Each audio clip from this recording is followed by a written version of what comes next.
Good morning. Good morning. Where I am, it's morning. Not sure where you are, so good afternoon and good evening. And I am Dr. Small, Executive Director of a Stronger Foundation, and we are located in Florida. So we are continuing our series, The Art of Education. The Art of Education.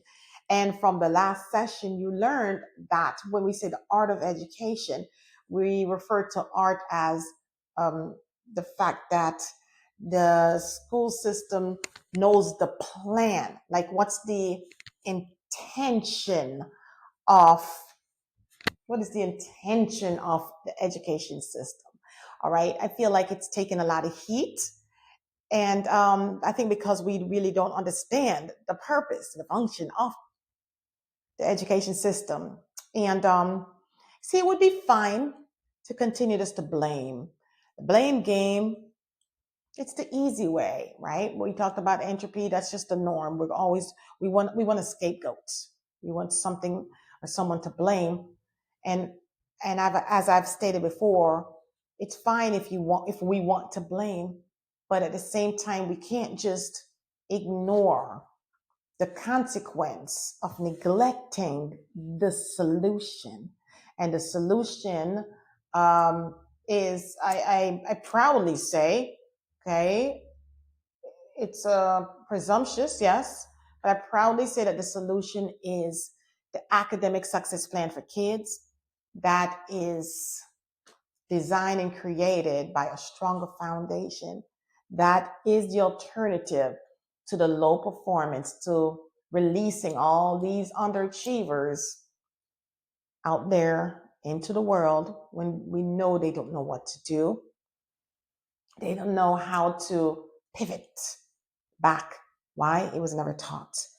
And we're not going to get upset. We're not going to sit here and just blame the system. I've told you, I see a lot of different podcasts that just, it's an amusement to them what's happening in the school system. That it's an amusement that the system is failing, and that's because they don't understand that the system is not failing. The system is doing what it's intended to do. I almost sound like a spokesperson for the educational system, but I'm not. I'm really not. I'm just a spokesperson for aligning children with their purpose. And a lot of what I hear from parents are they're going to tell you quickly in a heartbeat. Um, it's the teachers, it's the school system, it's the curriculum, it's the district, it's the politicians, it's everything. But listen, we're mothers and we're fathers and we're parents, okay? And what we do is we fight for our kids. That's what we do. We fight for our kids. All right. We're not going to let anything get near them. Okay. Now, sometimes here's a little situation before I get on topic. I've seen situations where, like, sometimes when people get upset on the road and they're driving and they get the road rage thing going on, it's almost like they forget who's in the car with them. They could have an infant in the car. They could have their wife, or the wife could have her husband and their children, the kids that they love so much. And when they get angry, kick into fight or flight mode and start driving that car recklessly to try and get back at that person, it's like, hello, what are you doing? What are you doing? It's like you risking their lives of the people that you love.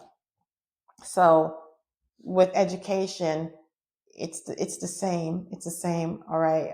We got to make sure that we understand the destination of the education system, and that it is intended to bring kids to survival, to make sure they're able to survive when they go out into the real world. Okay. So survival excludes success mindset. Now, I can fix that, because you might be thinking it's both. It is. But what I'm saying is, when the school system prepares a child, their focus is academics. Very rarely will you hear anything about mindset. The average school is not consistently teaching mindset. They're not. So when we talk about the destination of the generic education system, it's simply survival, right? Usually, sometimes in high school, when they realize that the kids are getting close, they have 3 more years or 2 more years before they become members of society, legal members, then they start to implement different programs. I know United Way has programs and some other programs I can't think of, but the ones that are aimed at teaching them life skills, so that's good, but nothing like when it was a habit that was implanted, when they have neurons that were dedicated for that function, that were assigned to that function. Okay? There's nothing like it. It's like trying to learn a language when you're already 45. You're trying to learn a language versus trying to learn a language when you're 4 or 5. It's just easier. You have more neurons that's dedicated to that. Now, I know we haven't talked about some issues like the different elements that allow you to continue to learn, because I'm never saying that. I know I say that neurons that does not make meaningful connections, they're slotted off. And that's where we get the stem cells idea, where they're trying to specialize the different neurons. That's maybe because there's so many when we're born. Okay. So I'm not saying that we cannot still learn. We can, but we learn through a different process. Okay. You're talking about neuroplasticity. Okay. Which is, the brain's ability to reorganize itself to accommodate new learning. But it's never going to be the same as when you are 4, 5, 6, 7, 8. Okay, the learning is not going to be as easy, as fluid. It's just not. Right? So that's when we want children to learn. And the older we get is the more, we get comfortable with our mediocre state. And we say, you know what? I don't know how to speak a second language, but child, I can't be bothered right now. I don't have time to learn it. My life is too busy. And that is true. And that one's for me. I've been working on my second language for a very long time, but real life really prevent that from happening smoothly. All right. So we established now early in this episode that the function of the art of education, what its role is, the fact that they know their role. So as much as we can argue and complain and say it's their fault, like if you go to the school board and start to talk, because I do that, I go to them and I advocate for them to invest in the academic success plan for kids so that we can see more children succeeding. We can see an improvement in the data and the scores. And I have to tell you, they just stare at you. They just look at me. And because see, they're not required to respond. And they just look because they know, or I believe they might be saying to themselves, look at that poor Dr. Small. She doesn't understand the fight she's up against. Because when you're trying to align people with purpose, they don't get it. They're going to push back. The easiest way is to just let them remain in their entropic ways and just let them waste away, But I guess I would do the same thing too, but this is my purpose. This is my mission. This is why I'm here. This is why I was designed. So I want to fulfill that purpose. But that's what happens. They already know. So all the fighting that you're going to do with the school system, especially when parents says, they didn't teach my child, they never introduced it. And I show them the script. I say, your teacher have a script that they read that's given to them from the district. And I believe that was done because there's a time when parents and people could say, no, it was never taught. But now they're going to say, look, it was in the script. And as long as the teacher is reading that script and mentions that standard, it was introduced. Please understand me. It was introduced. And that brings me to my question for this episode. Where is your child going in life? Where is your child going in life? Do you know that you have a lot to do with that, parents? You have a big part in that because a teacher's role is to introduce the skills. How is the skill going to be developed? That's where your parents come in. That's where you come in as parents. You have to develop those skills that were taught. The teacher did their job. When each time they introduce a standard, okay, let's say they're running, they introduce the standard, they pass the baton to you as the parent. You better take that baton and develop your child. Now, clearly you can't do it at home because you know how it is when you're trying to work with your own children, right? That's not the way my teacher taught it. They don't know how it's done. They just know you're doing it wrong. And so this is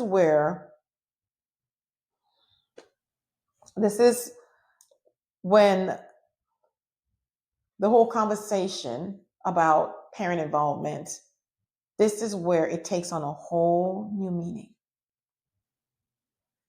You see, when kids are in elementary school, parents are there. They're there for the book fair. They're there for the bake sales. They're there for kindergarten roundup. They're there for field day.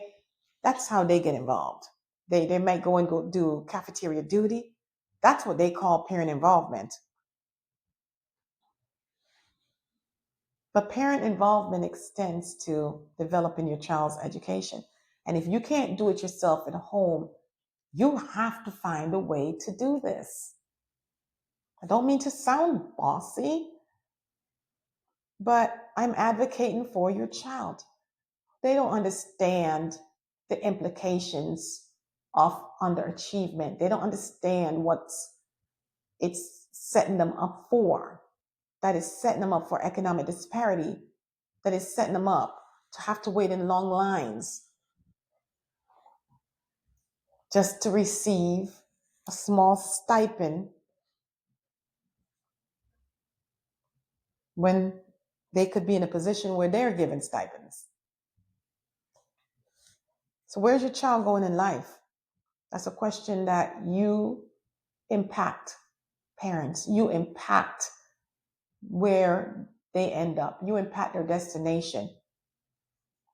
Now, anytime you ask a parent or a child, what is your child going to be? Oh, they're going to be a doctor. They're going to be a nurse. They're going to be a lawyer. They're going to be a CEO. I can't think of any more. All right. And if you ask the child, they're going to say, I'm going to be a veterinarian. They're going to tell you, I'm going to be something great. They have great aspiration. Right. But when we're talking about destination, if you want to get to a Wellington Mall, you have to take the bus that leads to Wellington Mall. You would not get on the bus that leads to the Palm Beach Mall or Boynton Mall, right? You would take the bus that has the words written on it wherever it is that you want to go. That's destination. But we're putting our children just any random bus. Just jump on the bus. Just jump on the bus. Okay, where are they going? No idea. I mean, does anyone agree with me that that's a bit unethical? You know, because would you when you leave your house, don't you have an idea where you're going? Don't you have a destination? Even if it's next door or if it's to the supermarket, don't you have a destination in mind? Then how is it okay for our children to be on their conveyor belt? We don't know where they're going. We don't have the destination. All we know is that they're going to become adults. That we know. People don't like when we talk about adulthood for children. They're like, good Lord, let the kids be kids. But I think that's one of the most unethical statements, unless you mean it with the right connotation. If letting the kids be kids means let them wake up and they play until the sun sets, that's setting them up to fail, and you know it. Now, some people have the education, the digital program that allows learning to be like play. And I'm for that to some degree, but at the same time, you're still setting them up to believe that when they become adults, that their life is going to be about, they're just going to have a computer that they just play all day long. That's what we're teaching them. And we know that's not true. You have to prepare them with the work ethic skills. You have to teach them some other skill, not just survival to not die, but teach them the survival skills to live psychologically, if we want to say survival skills as well.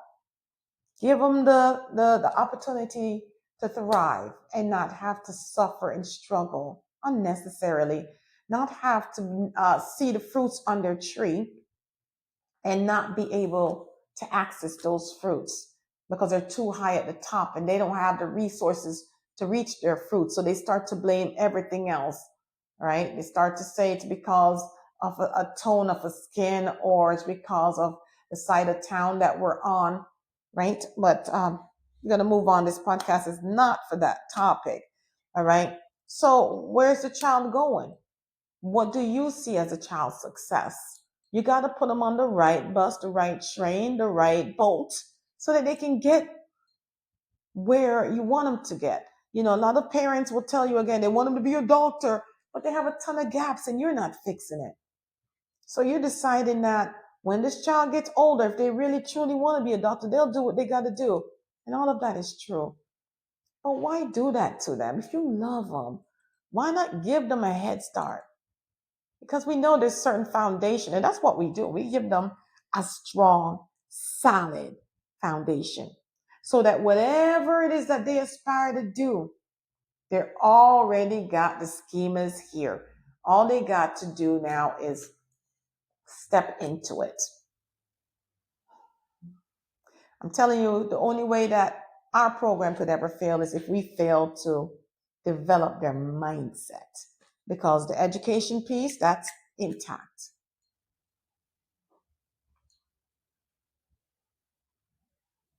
So if a child decides that after graduating from us that I just don't want to go, then you can't make somebody fulfill their purpose. You just can't.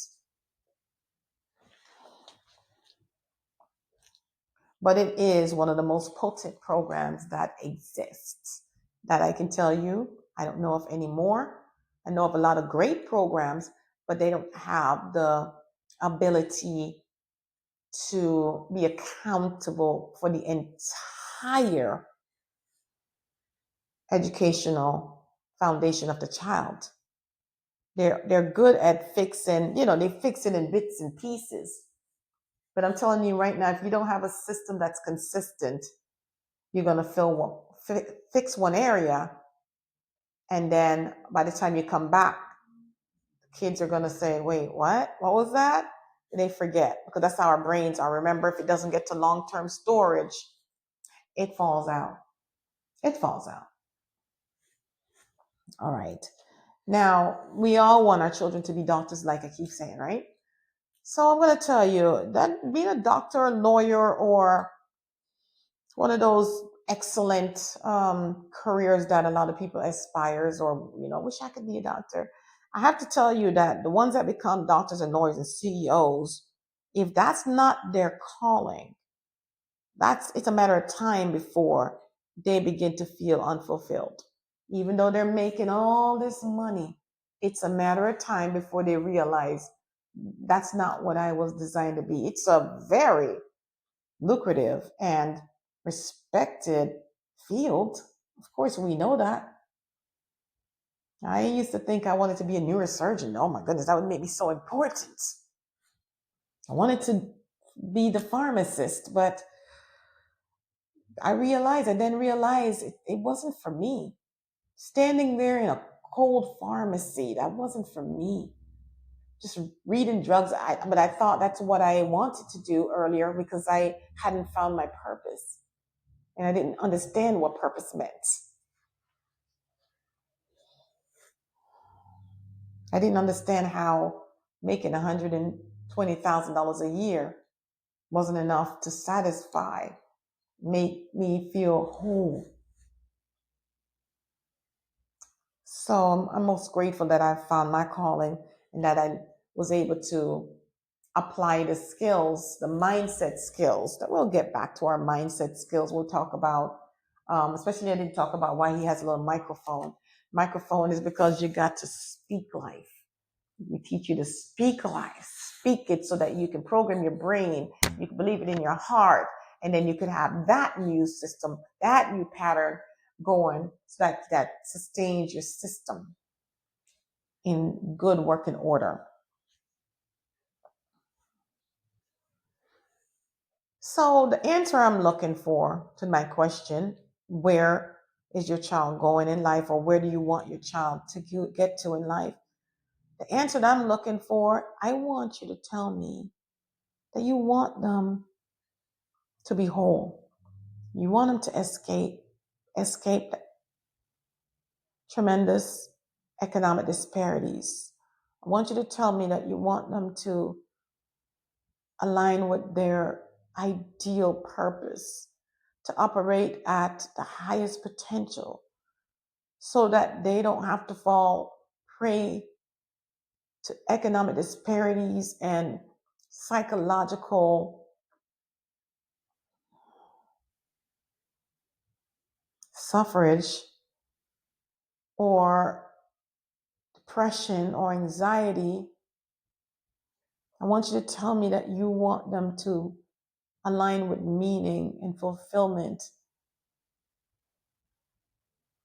to become an entrepreneur because they understand their talents, because they understand their gifts and their dreams, all of that rolled together. And that's what it is. So parents, if you're one of those parents that's out there and you're pushing your child to be a certain, if they don't know what they want to be, by all means, you have to do that. You got to tell them what they're going to be. If they don't know, then you tell them. You say, okay, fine, you're going to be a doctor. You're going to be a nurse. You're going to be something. And then you kind of arrange the situations for them to fulfill those goals because, until you find your purpose in life, you need a job and you need a career before you find your purpose as a holding bay. And then after that, they align with their purpose and then unstoppable. All right. So where are we now? That's what I want you to say.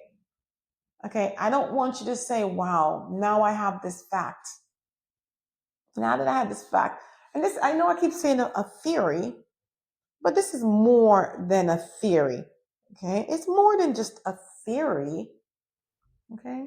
Now I know in the religious field, when we talk about the amygdala, like we discussed, what do we call the amygdala? What do we call it? The devil, right? Now, I do believe all of that stuff. Don't get me wrong. I'm not being shady here. I am a devout Christian woman, but a lot of times we're blaming the devil when it's really just the way our brain operates and functions. It is just the natural operating of our brain, where our amygdala goes into fight or flight and decides, oh, I'm not doing this or I'm not doing that because of fear. Okay? Christians are my people, but a lot of us operate by fear. We have faith and we have fear. And you know what? Faith and fear, they have the same underlying meaning. Did you know that? I learned that. And they both represent things that can happen. Wait, what is it? Things that we are afraid will happen. The fear is that you're afraid that it will happen. Things that we cannot see. All right, I'm getting it right. So it's that the things we cannot see will happen. An anticipation that the things we cannot see will happen. Wow, it took me a whole minute to get it right. So I'm going to say it one more time. Fear and faith, the underlying meaning is that they are things that we anticipate. We can't see them. We anticipate that they could happen. Now, the things that we're afraid of, we can't see them, but we're afraid that they might happen. faith are those things we cannot see them, and we're hoping that they will happen. Okay? So I think it's the anticipation of the things we cannot see will happen. All right, I'm off of it now. I think somehow between all of that, you can decipher a proper definition and agree that they have the same underlying meaning. Okay? All right, good. So with the faith, we want our children to grow up, to find meaning and to find their purpose. All right? And we're afraid that the bad things will happen to them. We're afraid that, we can't see it, but we're afraid that these things will happen. All right. And that's your fear. So, like I was saying, not just a theory. This is not just a Dr. Small theory. These are facts. Okay. It's just the scientific explanation of what's happening. Okay. And I like the scientific explanation better because it's an alternative to the irrational discussions about why our children are failing. We're talking about everything else other than what's really happening. We're blaming it on the milk. We're blaming it on the something in the water, the juice, the sugar. We're blaming it on all these other irrational, or maybe it has something to do with it. But the rational explanation for what's happening and the failures that we see and the method that has to be implemented and the solutions that has to be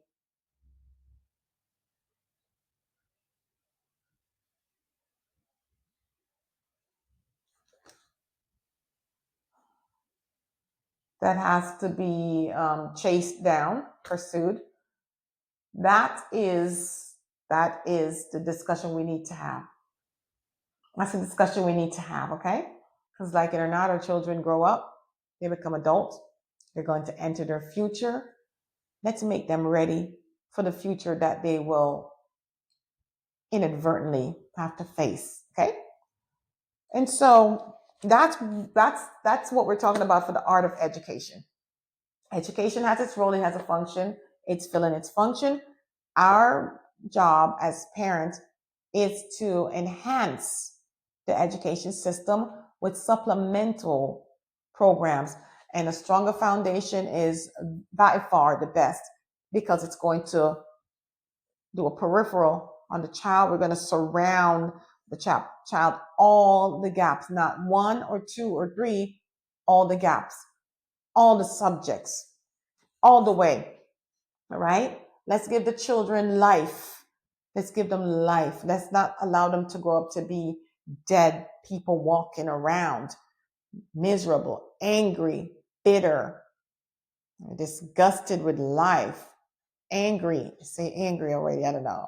All right? Frustrated, just divided. All right?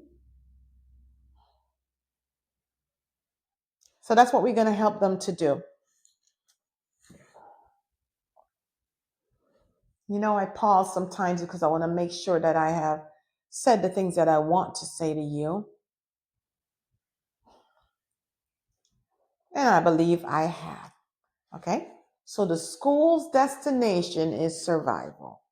They're not obligated to teach your child to thrive and excel.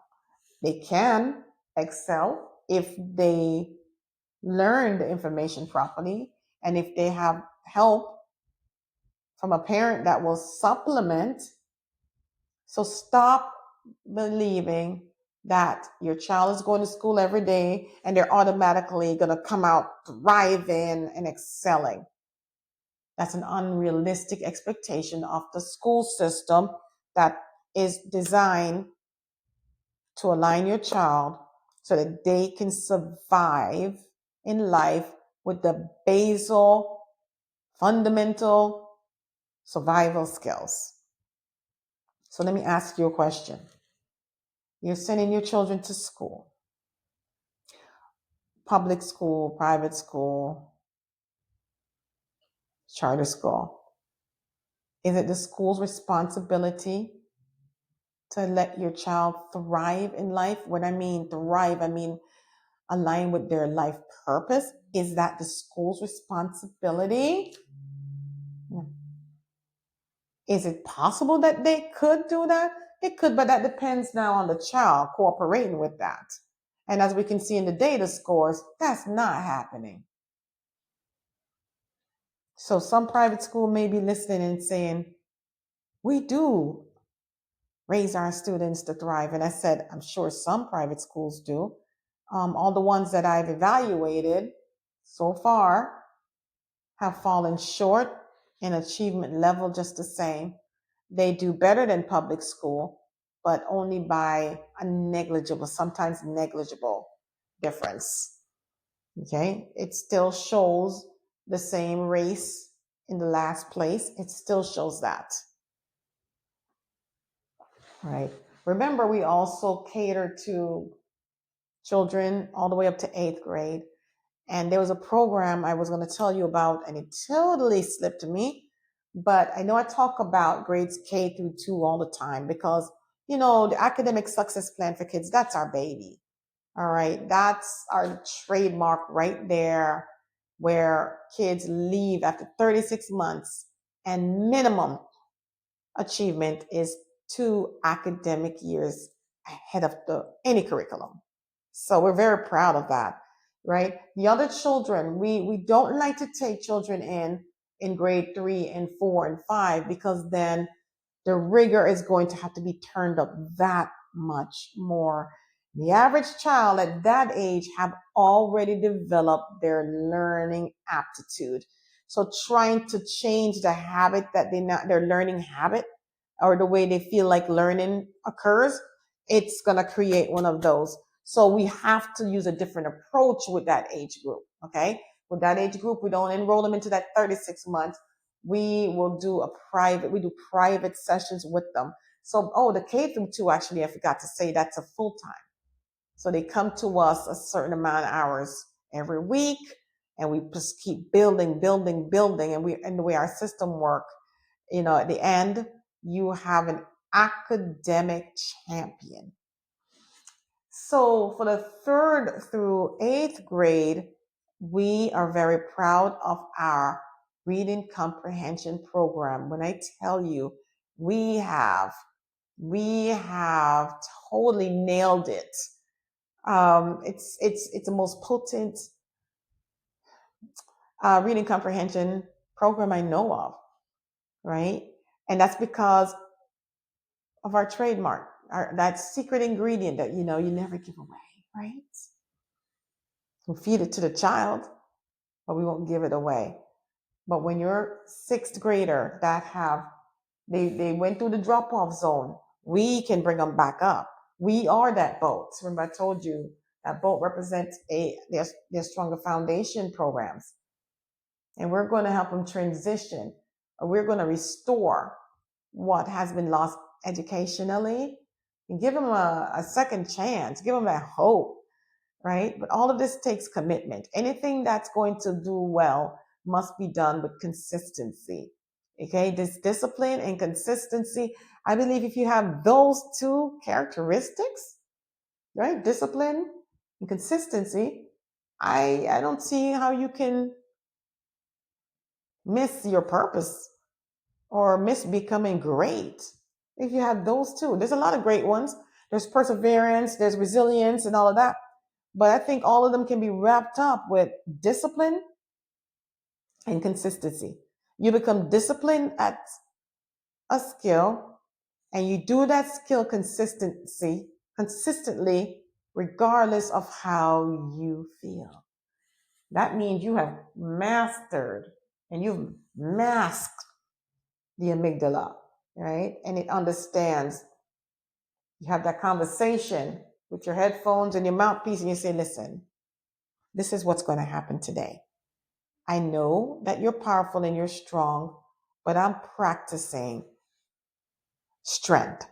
Okay. So yeah, that's the naturally stronger version, but you can train your disciplined version to be in charge and to order the lethargic side around and say, listen, you need to take a back seat right now. We're doing, Even though, yes, we feel afraid, you need to sit down. With this fear, we're still walking out. We're still getting up. We're still going to complete this process, even though we feel afraid. Because even people who are brave and courageous, it doesn't mean they don't feel fear. It just means that they put it aside and let it sit down and they take the front seat and let the fear take the back seat. You're not in charge, fear. You're not in charge, lethargy. And that takes effort. Okay, so that's what we have. This is a fact. It's not just random theory or random conversation. I believe if we want to see the educational system turned around and reversed, this is what must happen. Now, I didn't go into too much details into all the different concepts in this episode, but you have previous episodes. And one thing I always forget to say is that if you're just jumping in and you're just seeing these videos for the first time, remember to go back and watch the overview videos. There were 8 of them. Go back and watch them, become oriented, and then keep following us on the YouTube channel, okay? We'll keep you motivated. And they hear me say keep you motivated, because motivation is fleeting. You might get motivated, then you run out of steam, and then you're back to just dragging. But if you keep up with Dr. Small, I'll keep you motivated. All right. And when you go to our channel, please share it, subscribe, tell others about our program, tell others about this mission and this movement. I call it a movement because it's not just about helping children to do better in school. It's about helping children to succeed and thrive in life by finding their purpose. And by finding their purpose, they're going to have fulfillment and they're going to find meaning in their life. And thus the world will just be a better place. All right. Let's all do our part. Okay. Probably it's the last thing when I talk about the puzzle idea. All right. Education, properly educating your child and giving them the mindset and education enrichment. That's not optional.